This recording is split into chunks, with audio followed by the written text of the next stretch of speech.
پرانے وقتوں کی بات ہے، ایک خوبصورت سی بستی میں دو دوست رہتے تھے، یوسف اور سلمان۔ بچپن سے ہی ایک دوسرے کے ساتھ جڑے ہوئے تھے، ایک ساتھ کھیلنا، پڑھنا، ہنسنا، حتیٰ کہ رونا، سب کچھ ان کا مشترکہ تھا۔ یوسف ایک محنتی مگر غریب گھرانے سے تعلق رکھتا تھا۔ اس کے والد ایک بڑھئی تھے اور ماں کپڑوں کی سلائی کرتی تھی۔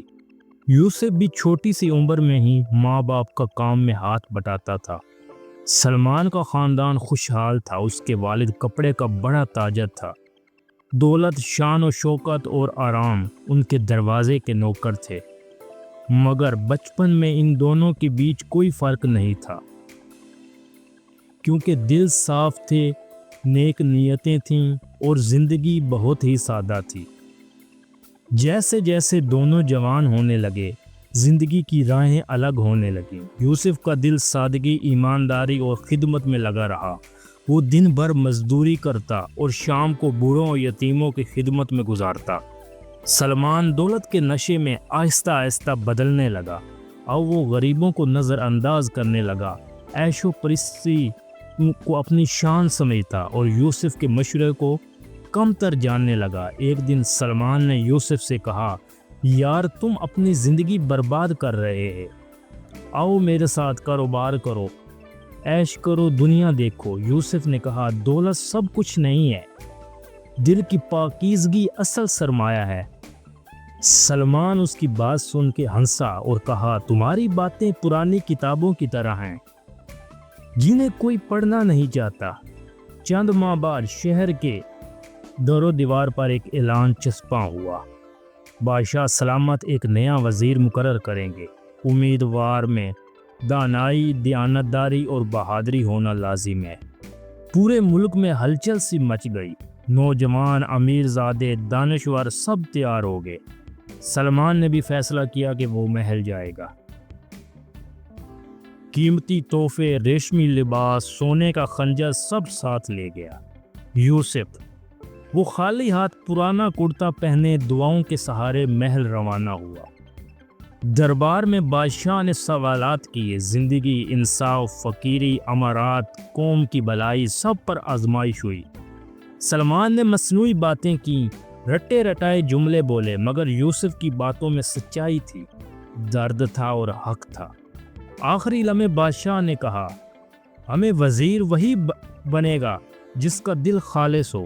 سب کے سامنے اعلان ہوا، یوسف تم سلطنت کے نئے وزیر ہو۔ بس یہ سننا ہی تھا کہ سلمان کا رنگ فک ہو گیا۔ وہ سوچ بھی نہیں سکتا تھا کہ خالی ہاتھ آیا اس کا دوست بادشاہ کا وزیر بن جائے گا۔ اس رات سلمان سو نہ سکا، وہ کروٹیں بدلتا رہا، آنکھوں میں حسرت، دل میں حسد۔ صبح ہوتے ہی یوسف کے پاس گیا اور کہا، دوست بتاؤ آخر تم میں ایسا کیا ہے؟ یوسف نے مسکرا کر جواب دیا، میں سچ بولتا ہوں، غرور نہیں پالتا، میرے پاس دولت نہیں مگر دل کا سکون ہے۔ جب یہ سنا سلمان کی آنکھوں میں ندامت تو تھی مگر زبان خاموش تھی۔ سلمان کچھ دن ایسے ہی گزر گئے۔ اس کے بعد اس نے نماز پڑھنا شروع کر دیا، رب کے سامنے روتا اور کہتا، اے خدا مجھے وہ بنا دے جو تجھے پسند ہے، جو تیری رضا ہے میں اسی میں راضی ہوں، مجھے میرے غرور سے نجات دے۔ ایسے ہی دن گزرتے گئے۔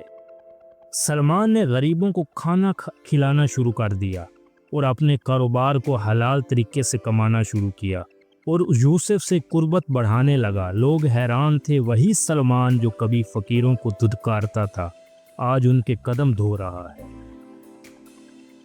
ایسے ہی دن گزرتے گئے، بادشاہ نے سلمان کو بھی اپنے پاس رکھ لیا۔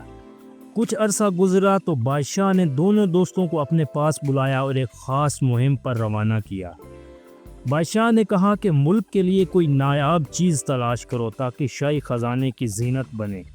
راستے میں دونوں ایک نایاب پرندے کو جال میں قید کرتے ہیں۔ پرندہ سونے جیسے پروں والا، نغمے گاتا ہوا۔ یوسف نے کہا، چلو اسے لے کر واپس چلتے ہیں، مگر سلمان پرانے دنوں کی طرح غرور میں آ گیا اور لالچ میں آ گیا۔ انہیں ہم مزید تلاش کریں گے، شاید اس سے بہتر خزانہ ملے۔ یوسف نے انکار کیا، وہ پرندے کو لے کر واپس روانہ ہوا۔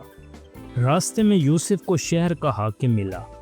اس نے پرندہ دیکھ کر خوشی سے کہا یہ پرندہ میرے باغ میں رہے گا، میں اسے خریدنا چاہتا ہوں، میں اس کے 1000 دینار دوں گا۔ یوسف نے کہا یہ میرے دوست کے ساتھ میں نے مل کے پکڑا ہے، میں اس کی مرضی کے بغیر نہیں بیچوں گا۔ جب سلمان واپس آیا تو زخمی تھا، راستے میں درندوں نے حملہ کیا تھا۔ یوسف نے کہا دوست تم نے میری بات نہیں مانی اور خود کو نقصان پہنچایا۔ پھر دونوں حاکم کے پاس گئے، لیکن سلمان اب پھر سے لالچی ہو چکا تھا۔ اس نے 1000 دینار کی بجائے 2000، پھر 5000، یہاں تک کہ 10,000 دینار مانگے۔ حاکم جو یہ اچھی طرح سمجھ چکا تھا کہ سلمان لالچی ہے، وہ اس کو دیکھ کے مسکرا رہا تھا۔ اب میں اس کے 12,000 دینار دوں گا۔ سلمان خوشی سے جھوم اٹھا اور بولا شاید یہ پرندہ 20,000 دینار کا ہوگا۔